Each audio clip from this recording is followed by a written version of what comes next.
There's a fire inside you. You may not see it, you may not feel it, but it's there. It flickers when life gets loud. It dims when the weight on your shoulders gets heavy, but it never dies. And one day without warning, it sparks. A moment, a thought, a challenge becomes the match. And suddenly you're reminded there's more inside you than you've ever allowed yourself to believe. Most people spend their entire lives trapped inside a version of themselves they never questioned. A version built on limits handed down to them by fear, by failure, by someone else's opinion. They think they've already found the edge of their strength, like they've reached some final version of who they are. But what if that edge is just the beginning? What if all those doubts weren't signs of your weakness, but invitations? What if they were never barriers, only signals, calling you to remember who you really are?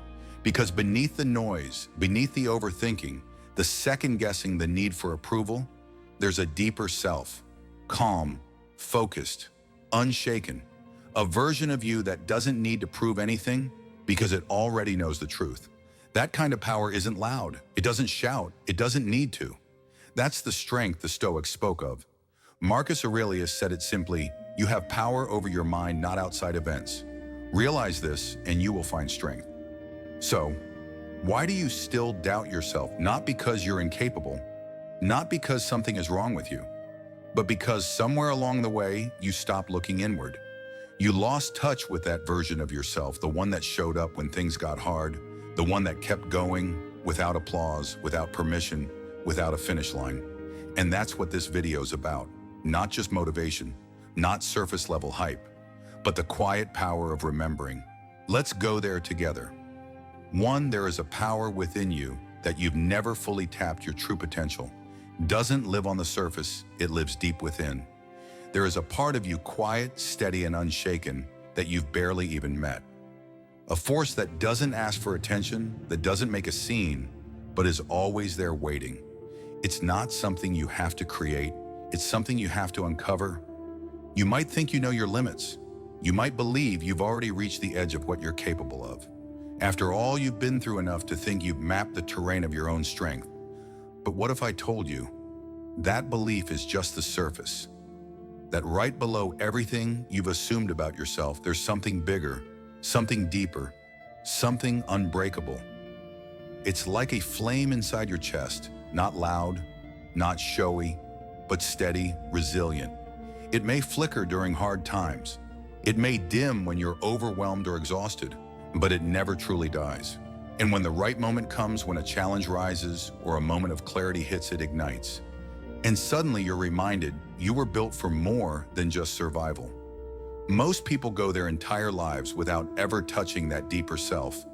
They live trapped inside the version of themselves that others built for them, based on past mistakes, on fear, on words that were never theirs to carry. And little by little they settle. They shrink. They begin to believe that who they are today is all they'll ever be. Not because they lack the strength, but because they've forgotten it was ever there. Think about it. How many times have you underestimated your own endurance? How many times have you gotten back up quietly when no one noticed? That wasn't weakness. That wasn't luck. That was you, the real you. The one who didn't quit when quitting would have been easier. The one who showed up not because of applause or recognition, but because something inside said, keep going.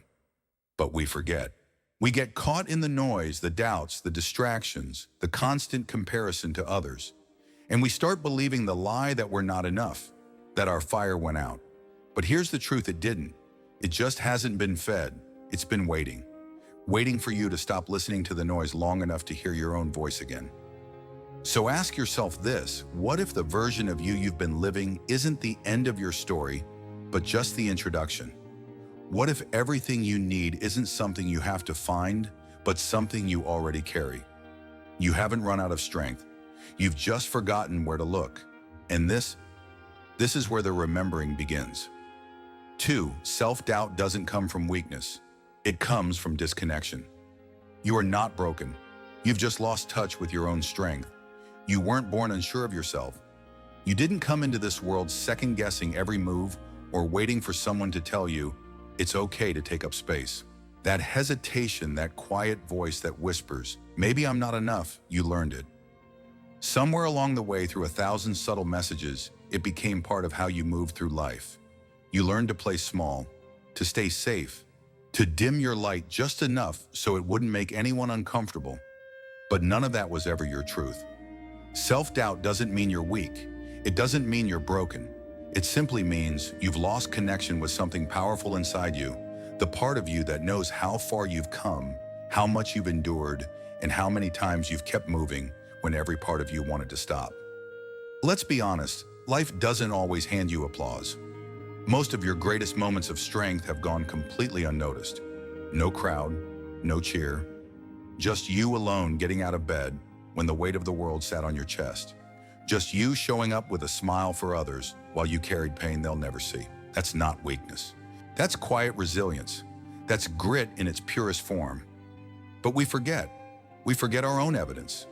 We forget those moments when we were strong, not because someone told us to be, but because we had no choice. Because we refused to break. And over time, the world trains us to notice our flaws more than our strength. We internalize the criticism and overlook the courage. We let doubt creep in, not because we aren't capable, but because we stopped remembering all the times we already proved that we are. Think back. Think of the days you got through that no one knows about. The nights you laid awake with fear in your chest and still got up in the morning. The decisions you made in silence with no guarantee of praise or success, just the quiet voice inside saying, keep going. That voice was never gone. It just got buried under everything you thought you needed to be.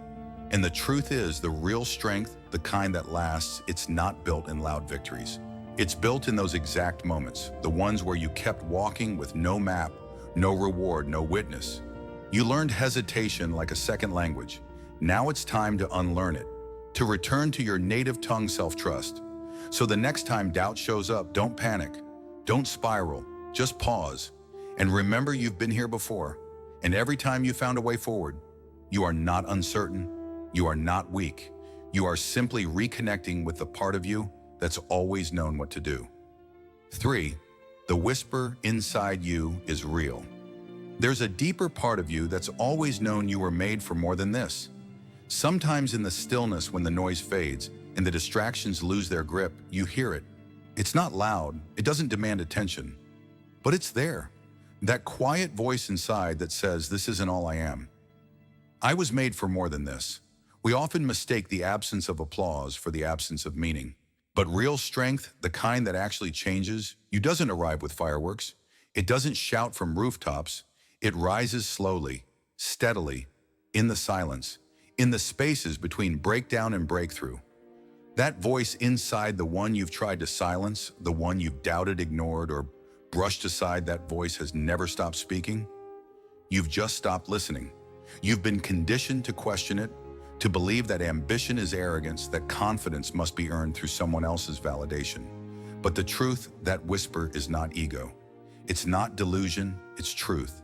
It's clarity. It's the deepest part of you trying to guide you back home. Carl Jung once wrote, I am not what happened to me. I am what I choose to become. That choice doesn't always come with big moments. More often it shows up quietly when you decide to stand up one more time even when no one's watching. When you speak a truth you're afraid to say. When you keep moving forward without a map simply because something in you refuses to stop. That's the source of real perseverance. Not the highlight reel moments the world celebrates, but the private ones where you're alone with your doubt, your fear, your fatigue, and you keep going anyway, not because you have to, but because something inside you still believes. That whisper, it's a signal, a compass, a memory of who you were before the world convinced you to shrink. And if that voice has survived years of noise, of judgment, of comparison, then so has the strength that carried you through. You've had moments, glimpses, where you felt invincible. Maybe it was when you stood your ground in a storm. Maybe it was when you looked in the mirror and saw courage staring back. Those moments weren't accidents. They were you, the real you, the one that's still there beneath the exhaustion and expectations and endless to-do lists. So pause, breathe, listen. You were not made to live quietly in the background of your own life. You were made to build, to rise, to remember. And you don't need the world to agree before you believe it. You just need to trust the whisper that's always known the truth. 4. You've forgotten the evidence of who you really are. The problem isn't a lack of confidence, it's a lack of memory.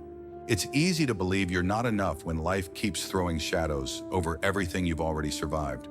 You look at your reflection and all you see are flaws, doubts, unfinished goals. But what you don't see, what you've stopped seeing, is the evidence, the proof, the record of your own resilience. You think you're not confident? That's not true. You're just disconnected from the moments that should have reminded you who you are. The times you kept moving when everything around you said stop. The times you got back up with no spotlight, no cheer, no one even watching. You didn't lose your strength. You lost your memory of it. Life has a cruel way of making us forget. It teaches us to focus on what's missing, what's wrong, what we haven't yet become. Slowly, subtly, it convinces us that unless our success is visible and validated, it doesn't count. So we scroll, we compare, we shrink, and we forget. But here's the truth. The strongest parts of you were built in silence, not on stages, not through praise. They were built on ordinary days, those quiet mornings, when you showed up despite the fear, the nights you carried the weight alone and still woke up ready to try again. That's your proof. That's your story. Yet instead of holding on to that, you've been trained to dismiss it.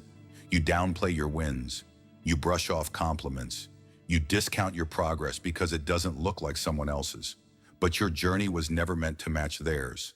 Socrates once said, "The unexamined life is not worth living."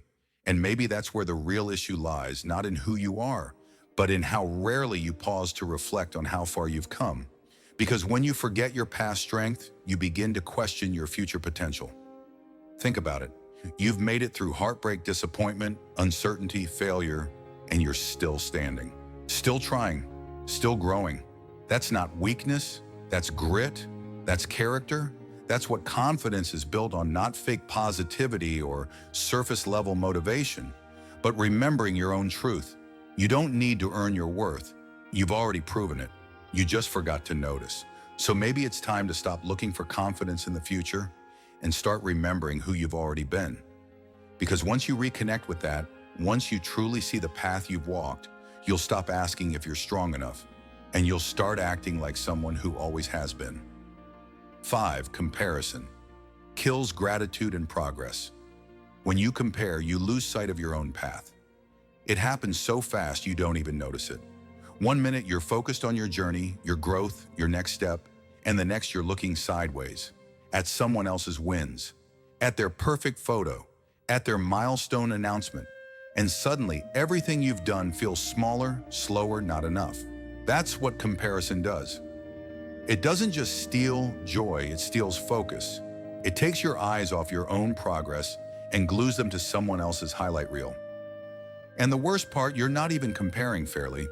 You're measuring your messy behind the scenes against someone else's carefully curated moment. You see their polished, final product, but you don't see the doubt they carry, the nights they struggled, the chaos they cropped out of the frame. So you shrink, not because you're failing, but because you forgot that your journey was never meant to look like theirs. And still you keep scrolling, you keep measuring, you keep asking, why am I not further along? When the real question should be, why am I letting someone else's path erase the meaning of my own? The Stoics understood this long before social media ever existed. Epictetus said, freedom is the only worthy goal in life, and it is won by disregarding things that lie beyond our control. And what's more out of your control than someone else's timing, success, or applause? Every time you use someone else's progress as a ruler for your own, you hand over your peace. You ignore your growth. You miss the quiet, beautiful steps you've taken to get here. And the truth is, you're not behind. You're on your path, your rhythm, your timeline. Maybe your journey doesn't look impressive on paper right now. Maybe it's full of starts and stops, pivots and pauses. But it's real, and it's yours. And if you keep comparing it to someone else's edited success story, you'll never appreciate the strength it takes just to keep going. Gratitude can't grow where comparison lives. Motivation can't thrive when you're constantly questioning your worth. And progress won't last if you keep chasing someone else's version of success instead of defining your own. So stop looking sideways. Start looking inward. Ask yourself, am I growing? Am I learning? Am I trying day by day, step by step? If the answer is yes, then you're not losing. You're evolving. Let their path be theirs. Let yours be sacred. You don't need to race anyone. You just need to keep walking with clarity, with patience, and with deep gratitude for how far you've already come. 6. You don't need to start over. You're returning to yourself. You're not broken. You're buried beneath stories that were never yours to carry. Somewhere along the way, you started believing you had to become someone else. Someone shinier, smarter, more polished, somewhere more successful, somewhere more impressive. Maybe it was the pressure, the noise, the endless messages telling you that who you are isn't quite enough yet. So you began the slow process of hiding pieces of yourself, not because you were weak, but because you were trying to fit into a story that was never written for you. But here's the truth, you don't need to burn it all down and start again. You're not some broken machine that needs rebuilding from scratch. You're not lost. You're not damaged goods. You're just disconnected from your center, from the you that existed before the world told you to be smaller. Before doubt crept in, before comparison rewrote your worth. You don't need to reinvent yourself. You need to remember yourself. That's the shift. Not becoming, but returning. Return to the version of you that didn't hesitate to dream. The version that spoke without apology, that moved without shame. Maybe it was when you were a kid, fearless and full of wonder.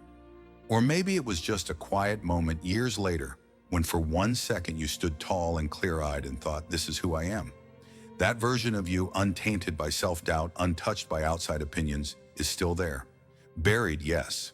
Forgotten, maybe, but gone, never.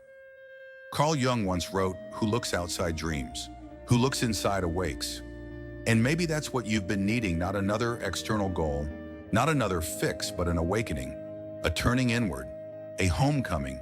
You've spent years performing, trying to be liked, accepted, validated. You've worn masks to keep people comfortable, softened your voice so others wouldn't feel threatened, played roles that drained you just to meet expectations you never agreed to. But all the while, the real you has been waiting, patient, quiet, steady. And if you've ever felt a nagging emptiness, that sense that something's off even when everything looks fine on the outside, that's not failure. That's your inner compass trying to redirect you. That's the whisper of your soul saying, this isn't home. You already know the way back. You were never meant to live disconnected. You were never meant to fit perfectly into a mold someone else designed. You were meant to build, to express, to stand rooted in who you're not, who you've been told to be. This journey isn't about striving for perfection. It's about stripping away everything that isn't you. The lies, the noise, the expectations. It's about peeling back the layers until what's left is honest, strong, grounded in yours. So know you're not starting over, you're coming home. And when you do, you'll find that nothing about you was ever broken, just waiting to be remembered. 7, you don't wait to be ready. You act your way into readiness. Readiness doesn't come first, action does. We tell ourselves, I'll start when I'm ready. But ready for what exactly? Ready to be fearless, to feel confident, to have every answer lined up neatly. The truth is that kind of readiness, the perfect polished version, doesn't exist. It's a myth, a delay tactic dressed up as logic, a way of avoiding discomfort by pretending you're just waiting for the right time. But the right time never comes. And you know that, because every time you've told yourself to wait until you feel more sure, more prepared, more experienced, you weren't getting closer to your goal. You were just getting better at standing still. The people you admire, the ones who seem fearless, bold, decisive, they didn't wait until they felt ready. They started scared. They started unsure. They started messy. They just didn't let fear have the final say. That's the part we don't see. We see their results, their victories, their moments in the spotlight, but we miss the nights they sat in doubt, the mornings they pushed forward anyway. We think they're different, that they were somehow born with more confidence, more direction, more clarity. But they weren't. They just took action first, and through action, they became ready. Aristotle said, we learn by doing, not by waiting. And those 5 words could change everything for you.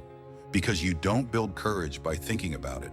You build it by showing up, even when your hands are shaking. You don't develop confidence in theory. You earn it in practice by making the call, sending the email, speaking the truth, taking the leap. One imperfect move at a time. Every time you act before you feel ready, you expand your capacity. You prove to your nervous system, I can do hard things. And slowly the fear shrinks, not because it disappears, but because it no longer controls you. Readiness isn't a magical feeling that taps you on the shoulder.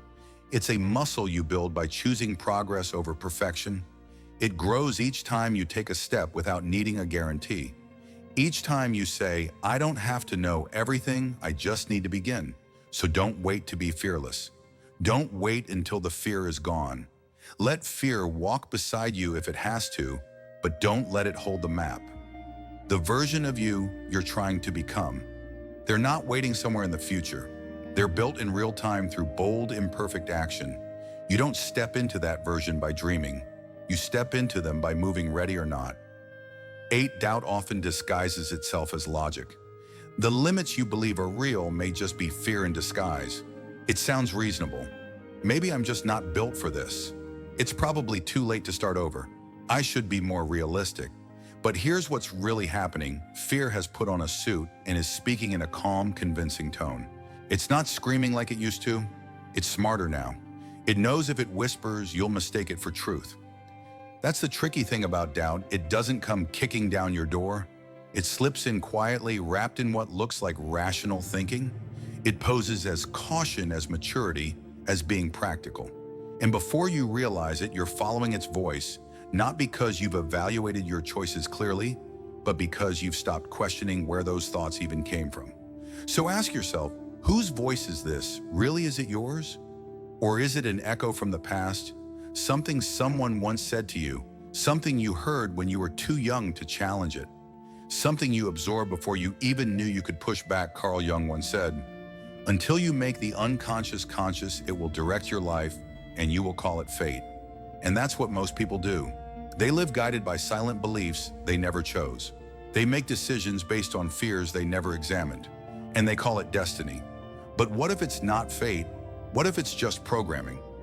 You weren't born with these doubts. You didn't come into this world questioning your worth or your ability. Those thoughts were planted by teachers, by parents, by culture, by moments that made you feel small.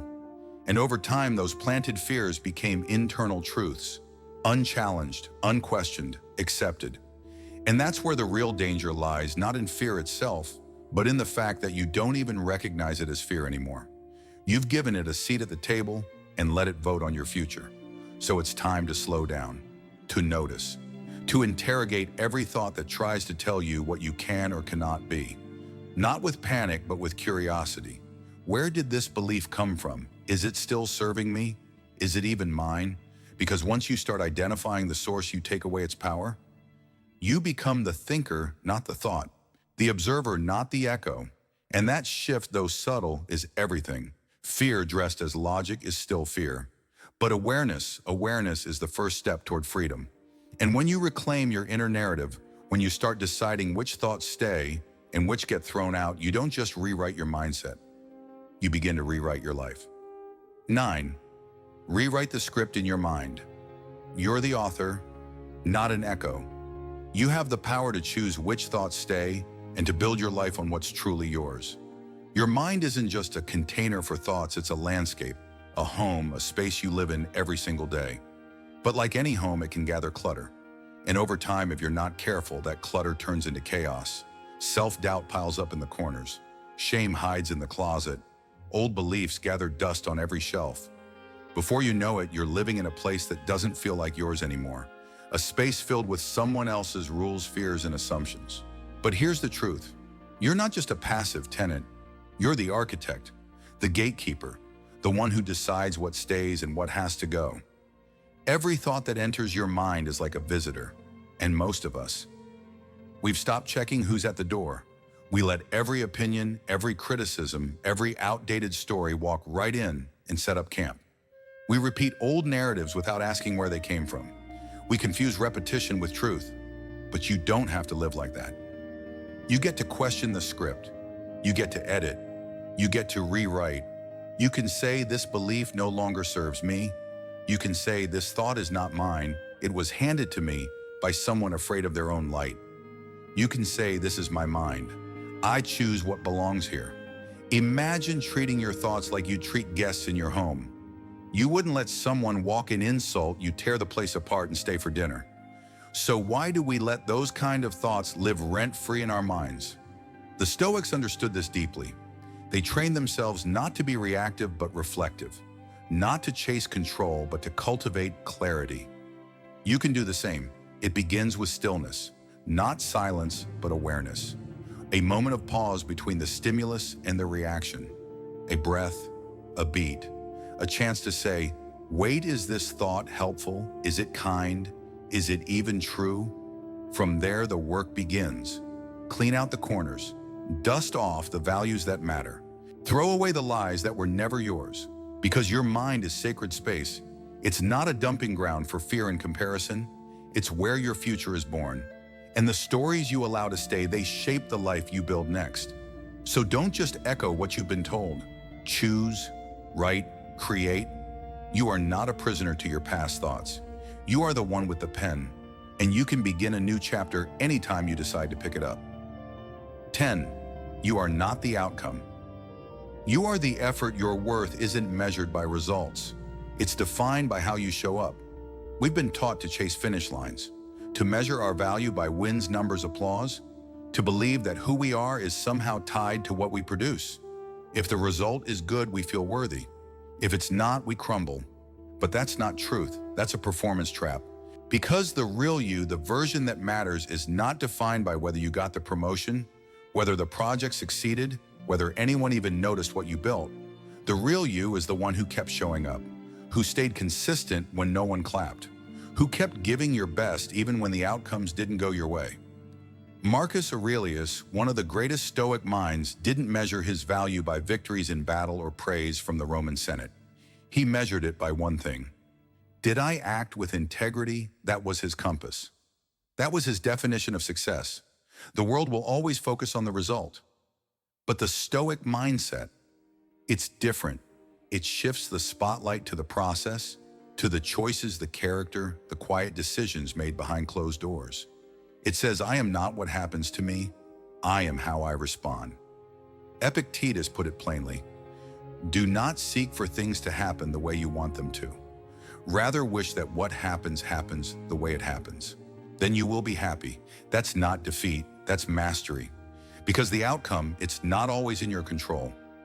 Timing, luck, variables, you can't predict. These all shape results.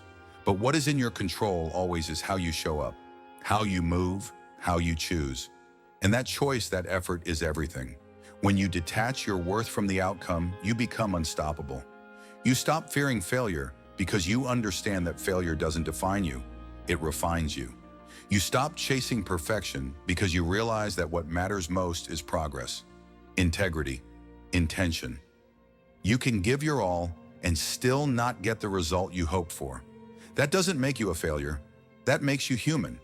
But the courage to keep going, to keep showing up when it's hard, when it's quiet, when no one's watching, that's where real strength lives. That's what builds resilience. That's what creates unshakable self-respect.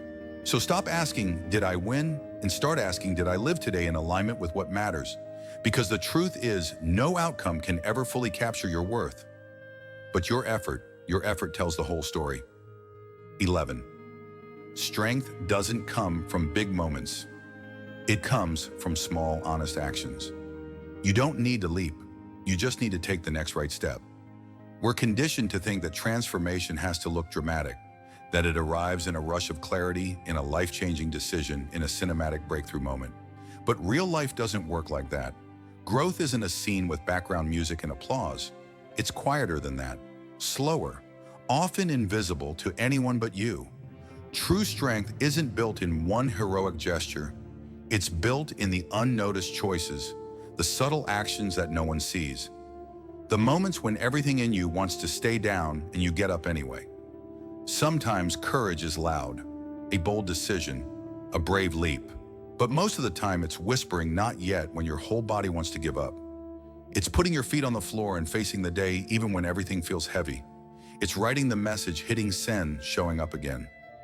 These aren't grand moments, but they're real, they're honest, and they add up. Plato once said, "The first and greatest victory is to conquer yourself." And that battle doesn't happen on stages. It happens in your bedroom at 6 a.m. when you choose discipline over comfort. It happens in your mind at midnight when you talk yourself out of quitting. It happens every time you do the hard thing, when no one's watching and no reward is guaranteed. Victory doesn't require drama. It requires repetition. It's one small act of integrity followed by another. One honest decision stacked quietly on top of the last. And before you realize it, you've become stronger not because of one moment, but because of 1,000 unseen ones. So no, you don't need to leap today. You don't need to have it all figured out. You don't need to change everything all at once. You just need to take the next true step. The one that aligns with who you want to be, not someday, but now. The step that might seem small to the world, but feels honest to you. Because the real shift, it doesn't come when the world notices. It comes when you notice, when you realize that courage doesn't always roar. Sometimes it's just you, quietly moving forward when no one claps. And that more than anything else is how real strength is born. 12. Identity doesn't create action. Creates identity. Who you are is shaped by what you choose to do day after day. We often think identity is something fixed, something we're born with, or something we simply discover one day. But that's not how it works. You don't find yourself through thinking. You become yourself through doing. Every choice you make is casting a vote for the kind of person you're becoming. Not the big dramatic moments, but the small quiet ones. The ones no one sees. The ones that feel insignificant, but aren't. Your identity is not formed by titles, goals, or labels. It's formed when you show up for the workout you didn't feel like doing. When you say no to something easy because it's not aligned. When you follow through on your promise, even if it was just a promise to yourself. That's where real confidence is built. Not in achievement, but in consistency. Not in praise, but in integrity. Not under lights, but in shadows. Who are you when no one is watching? That question reveals more about your character than any resume ever could. Because it's in those unseen moments that self-respect is forged. That's where trust in yourself is earned, not because someone validated you, but because you watched yourself follow through, again and again. If you want to feel proud of who you are, don't wait for a breakthrough. Don't wait to feel like the person you want to become. Act like them now. Think about what they would do and do it, even when it's uncomfortable, especially when it's invisible. Over time, those repeated actions begin to change the way you see yourself. You start thinking, I'm someone who shows up. I'm someone who does what I say I will. And that becomes your foundation, not because someone told you who you are, but because you proved it to yourself through action. You don't become confident by waiting. You don't build identity by wishing. You build it through habits, through discipline, through small wins that stack up over time, until one day you realize this is who I am now. Not because you said it, but because you lived it. So stop waiting to feel like the person you want to be. Start acting like them. Let your actions lead the way, and let your identity rise to meet them. 13. Humility isn't disappearing. It's showing up without needing to be loud. You don't have to apologize for living in alignment with your values and potential. Somewhere along the way, humility was confused with shrinking. You were taught that being humble means staying quiet, staying small, not making others uncomfortable. You learned to downplay your strengths, to soften your ambition, to hide your voice so you wouldn't seem arrogant. But real humility, it isn't about disappearing. It's about presence without performance. It's about showing up grounded in who you are without the need to prove it. Confidence is often mistaken for arrogance, especially when it comes from someone who isn't trying to impress you. But the truth is, confidence isn't about being the loudest in the room. It's about being steady when no one's watching. It's about clarity, knowing what you stand for, what matters to you, and why you keep going, even when no one claps. You don't need to justify your desire for more. You don't need to explain why you want to grow, why you care deeply, why you're striving for something meaningful. You don't need to make yourself smaller so others can feel more comfortable. Because when you live from a place of integrity, when your actions align with your values, that is humility. Not because you're hiding, but because you're not pretending. Not because you're seeking attention, but because you don't need it. True humility says, this is who I am. I don't need to shout it. It says I'll keep doing the right thing, even if no one ever knows. And that's what integrity really is. It's doing what's right, not for applause, not for approval, but because it matters to you. Because you know deep down that your values are your compass and you're choosing to follow them even in silence. So stop apologizing for wanting more. Stop softening your light just to fit into someone else's comfort zone. Stop holding back your gifts because you're afraid they'll be misunderstood. You weren't meant to fade into the background of your own life. You were meant to lead with calm conviction. You were meant to speak with quiet strength. You were meant to build, contribute, and stand tall, not with noise, but with presence. Let humility be your foundation, not your excuse to disappear. Let confidence be your clarity, not something you feel guilty for. Because the world doesn't need more people pretending to be less. It needs people like you living with intention, with quiet fire, and with unapologetic purpose. Conclusion: you were never broken. You were just becoming. Every part of you that once felt unsure, hesitant, small was never a flaw. It was a phase, a pause, a quiet preparation for who you were always meant to become. These 13 truths are not just reminders. They are invitations. Invitations to return to your strength, your clarity, your voice. You've spent too long underestimating yourself, waiting for permission, shrinking your potential to fit into someone else's expectations. But now is the time to remember. Remember the fire inside you that never went out. Remember that confidence is not something you wait for, it's something you build. That every action you take shapes who you are becoming. That the quiet voice inside you has always known the way. You don't need to shout to be strong. You don't need the world's applause to prove your worth. You only need to show up with honesty, with integrity, with purpose. So here's your next step. Don't just listen to these insights, live them. Pick one truth, just one, and act on it today, even if it's small. Especially if it's quiet. And if this message spoke to something real and you don't let it end here, like this video, share it, subscribe. Not because it helps me, but because it helps you. It keeps these ideas close, accessible, ready when doubt creeps back in. You're not starting over, you're waking up. Not becoming someone new, but finally becoming yourself.